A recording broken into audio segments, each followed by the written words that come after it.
Assalomu alaykum. Pidaftar darslarining ikkinchi qismiga xush kelibsiz. Bu darsda kassa bo'limini o'rganamiz. Kunlik savdoni yozish, xarajatlarni qayd qilish, kassa balansini ko'rish va harakatlarni tarixini kuzatish. Kassa bo'limi nima va u qanday ishlaydi? Kassa bo'limida bizni ikkita asosiy nimaga ajratganmiz bo'limga, ya'ni kassa bo'limining ikkita turdagi tranzaksiyalar kirib chiqadigan joy bor. Bu xarajatlar va odatda xarajatlar ko'p bo'ladi nisbatan va kirimlar. Kirimlar degani bu biznesga har xil turdagi tushadigan pullar oqimi. Misol uchun kunlik savdo bo'lishi mumkin yoki qarzlardan kelgan pullar bo'lishi mumkin yoki qanaqadir o'sha siz bergan arenda ijaraga beradigan uskunalar yoki mashinalar tomonidan tushgan pullar bo'lishi mumkin. Bularni hammasini kirimlarda ko'rishingiz mumkin. Endi xarajatlarga keladigan bo'lsak, siz bu yerda aynan ofisingiz uchun, shaxsiy xarajatlaringiz uchun, xodimlar oyligi uchun yoki bo'lmasam yana ham qo'shimcha sifatida aytib o'taman, o'sha korporativ xarajatlaringizni ham ichkarida yozib borishingiz mumkin bo'ladi. Demak, endi bu narsani tushunib olish uchun keling siz bilan hozir shunchaki mana ofisingizga konditsioner buzildi va uni remonti uchun xarajatni qo'shishni ko'rib chiqamiz. Yangi holatda hech qanaqa kategoriya bo'lmaydi va bu narsani biz yaratib olishimiz kerak. Tranzaksiya qo'shish jarayonida yangi kategoriya qo'shish plus knopkasini bosamiz. Masalan, ofis uchun deb yozamiz va rangini tanlashimiz mumkin. Aytaylik, shunaqa yaratish va ofis uchun kategoriyasi yaratildi. Endi remont uchun 450 ming so'm misol uchun sarfladik va bu narsa naqd, karta, terminal, bank hisob ko'rinishida bo'lishi mumkin. Izohiga nimadir qo'shib qo'ysangiz, bu yana ham osonroq qiladi tushunib olishni. Dollar yoki so'm. Tasdiqlashni bosamiz va ko'rib turganingizdek mana 450 ming so'm bugungi xarajatlarni ko'rishingiz mumkin. Endi keyingisi, misol uchun zapravka uchun aytaylik 120 ming so'm sarflandi. Keling, ofis uchun emas, endi buni transport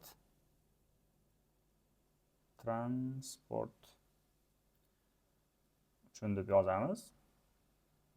Mashinaga aytaylik mana bu rangni yaratish va naqd ketdi. Shunday qilib yozib borsak bo'ladi. Bu narsa shunaqa ketma-ket yozilib boraveradi va siz bugungi yoki oldingi xarajatlaringizni ko'rmoqchi bo'lsangiz tarixini, unda mana bunga bosishingiz mumkin. Ya'ni bugun, shu oy va umumiy barcha shu paytgacha bo'lgan xarajatlarni ko'rishingiz mumkin. Endi agar yo'q, menga har bitta kategoriya bo'yicha kerak deydigan bo'lsangiz, unda mana bu yonboshdagi mana bu chartni belgisiga bosamiz, grafikni belgisiga va sizga quyidagicha dumaloqqa ajratilgan holatda umumiy summani, kunlikni yoki barcha vaqtni chiqarish imkoniyatini beradi. Bundan tashqari har bitta kategoriya uchun necha pul va necha foiz umumiy xarajatni tashkil etishini ham ko'rishingiz mumkin bo'ladi. Demak, endi orqaga qaytamiz. Xuddi shunaqa narsa endi kirimlarda ham ishlaydi, lekin bundan tashqari men sizga yana tepada turgan raqamlarni ham tushuntirib o'tishim kerak. Bu mana bugun 570 ming va oyda 570 ming va tepada 570 ming minusda turibdi. Pastdagi 570 minglar bu oyniki va shu bugungi kunniki. Ertaga yana xarajat qilganingizda bu summalar o'zgaradi pastdagi.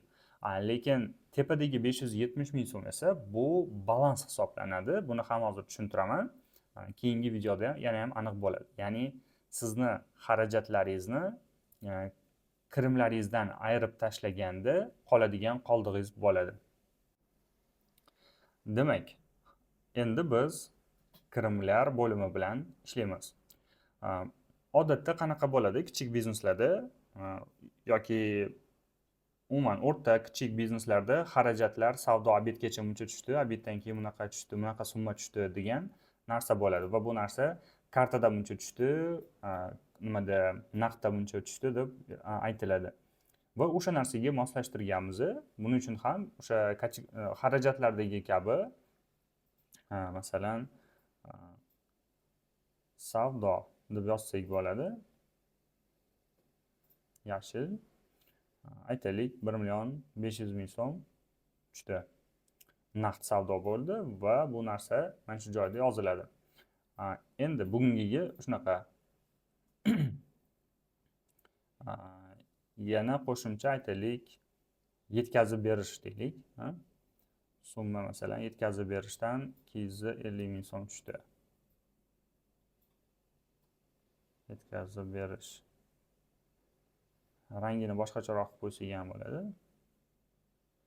Farqlab olishimiz uchun. Mana ko'rib turganingizdek, yetkazib berish qo'shildi. Примерно shunaqa tarzda, ya'ni xarajatlarga o'xshash formatda endi buni grafiklarda ham ko'rishimiz mumkin. Mana ranglarini farqlab olib turib, o'zimizga kerakli summalarni, necha foizini, qancha summa ekanligini ko'rib borsak bo'ladi. Hozir oylik va kunlik bir xil ko'rinyapti, chunki bugun birinchi tranzaksiyalar qo'shildi. Endi bitta tepadan turib bitta yangilab olsak, mana bu yoqdan turib yangilab olsak, mana tepada ko'rib turganingizdek balans 570 ming so'mdan 1,180 million so'mga o'zgardi. Bu nima degani? Bu sizni mana bu kirimlaringizni umumiy mana 1,750 million so'mdan umumiy xarajatlaringiz 570 ming so'mni ayırdida tepada balansingizni ko'rsatib qo'ydi. Bu sizni biznesingizni hozir mana shu kechagi kunduzdagi balansingiz necha pul bor bo'lishi, ya'ni kassadagi pulingizni hisobini chiqarib beradi. Agar siz haqiqatda hamma summalarni kassa bo'limida kiritib boraversangiz, siz qaysi oyni qaysi kunida necha pulingiz borligigacha va hozirgi kunda kassada necha pulingiz bor bo'lishigacha ko'rib tursangiz bo'ladi. Endi hozirgi kundagi mana shu bugungi kundagi balansingiz bo'ladigan bo'lsa, yana batafsil ko'rishingiz mumkin. Mana umumiy kirim, umumiy xarajat va sof balans. Endi bu yoqqa o'tadigan bo'lsak, ko'rib turganingizdek mana sizga chart ochilyapti. Bu chartda yillik, haftalik, oylik qilib tanlashingiz mumkin. Bu narsa sizga nima beradi? Mana masalan, aytaylik, ikkinchi sana bugun 3 bo'lsa, ikkinchi sanada balansimiz, kirimlar, xarajatlar, balans necha pul bo'lganini ko'rib turishimiz mumkin. Bu o'sha haftalikka o'tsangiz, mana haftalikda ham ko'rsangiz bo'ladi. Qaysi kunni tanlasangiz, o'sha kunda sizni biznesdagi balansingiz va chiqim kirimlaringiz necha pul bo'lganini ko'rib turishingiz mumkin. Balans shunaqa ishlaydi, ya'ni balans dinamikasi. Faqat raqamlarni doim kiritib borishingiz kerak. Bir kun bo'lsa ham qaysidir raqamlar qolib ketsa, keyin sizda muammo bo'lishni boshlaydi. Qaysi bir joyda pul yetmay qoladi yoki pul chiqmay qoladi. O'shanda vaziyatda noto'g'ri hisoblar chiqishi boshlashi mumkin. O'sha narsa bo'lmasligi uchun hamma narsani kunlik kiritib borishni tavsiya qilamiz. Endi biz sizlar bilan kassa bo'limida o'sha kassa sozlamalari degan bir qismi bor. O'ng tarafdagi mana bu filtrga o'xshagan ikonkani bossangiz, shunaqa nastroyga kelib chiqadi. Bu narsani yana ham rivojlantiryapmiz. Qo'shimcha menyular qo'shiladi, lekin hozir ikkita bor. Bu mijozlar to'lovlarini kassaga avtomatik qo'shish. Ya'ni siz mijozdan kirim qilib qabul qilib olganingizda qarzni yoki tovarni pulini sizda avtomatik kassada qo'shilishini xohlasangiz, mana shu joyini yoqib qo'ysangiz bo'ladi. Hozir bu narsa yoqildi degani mana shu joyda kassada ko'rinishni boshlaydi. Endi keling buni sinab ko'ramiz. Hozir men o'chirib turaman faqat. Mijozlarga o'taman. Misol uchun mana mijoz Murod degan mijozga kiramiz va qarz berganmiz 450 ming so'm. Endi men aytaylik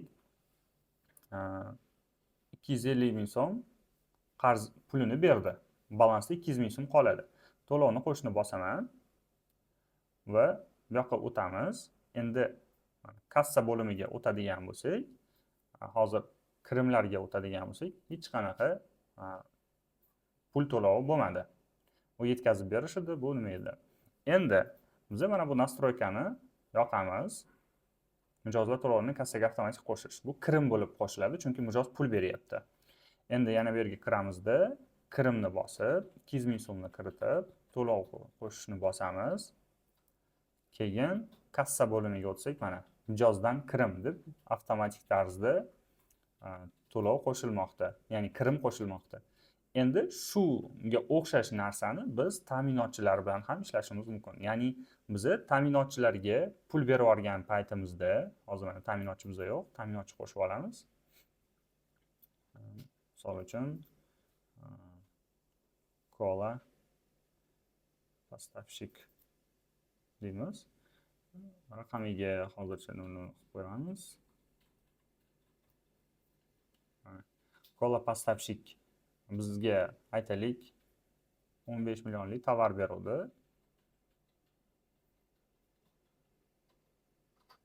15 millionlik tovar beruvdi va biz unga chiqim qilishimiz kerak. Keling, mana 10 million so'mlik tovar beramiz, ya'ni pulini beramiz va bizda 5 ming so'm qoladi. Mana shu 10 million so'm pul berganimiz kassa bo'limida xarajatlar qismida paydo bo'lgan bo'lishi kerak edi, lekin bo'lmadi. Sababi mana bu joyda ta'minotchi yoqilmagan. Endi men buni yoqsam, ta'minotchilar bo'limiga o'tamiz va kola поставщикka kiramizda chiqim qilamiz, ya'ni pul beramiz. Pul bergan paytimiz masalan 2 million 500 ming so'm. Pulini bersak, mana hozir yana 2 million 500 qoladi. Endi mana shu o'sha 2 million 500 ming so'm bergan pulimiz mana kassa bo'limida xarajatlarda paydo bo'ladi avtomatik. Ta'minotchiga degan xarajat kategoriyasi avtomatik yaratilib. Mana shunaqa tarzda ishlaydi. Bu nastroykani ham agar kamroq mehnat evaziga kassa bo'limiga hamma pul oqimlaringizni sozlab olmoqchi bo'lsangiz, siz agar biznesingizdagi kunlik hisobotlarni mana shunaqa formatda kelishini xohlasangiz, misol uchun mana Elbek Market degan biznesda kirim, chiqim, umumiy bugungi kirim chiqim jami va biznes holati kabi ma'lumotlarni ko'rib turishni xohlasangiz, ya'ni o'zi avtomatik sozlab qo'yasiz va o'sha vaqtda keladi. Buning uchun siz birinchi o'rinda mana ilovada kassa bo'limida mana bu bot belgisini bosasiz. Botni bosganingizda keyin sizga nima bo'lishi haqida qisqacha informatsiya beradi va botni ochishni bosamiz. Telegram ochiladi va avtomatik sizni ro'yxatdan o'tkazish boti ishga tushadi. Endi bu joyda agar qanaqadir ro'yxatdan o'tishni tasdiqlaydigan joylar bo'lsa, tasdiqlab olishingiz kerak. Agar avtomatik bosganda shunaqa xabar kelsa, demak sizning akkauntingiz botga ulangan bo'ladi. Endi ulangandan keyin quyidagicha menyulardan siz sozlamalarga o'tasiz. Sozlamalarga o'tganingizda menimcha qaytadan start bosishimiz kerak. O'zbekcha, mana ro'yxatdan o'tib olishimiz kerak bo'ladi. Raqamni yuboramiz. OTP kod keladi va OTP kodni tasdiqlab yuborishimiz kerak.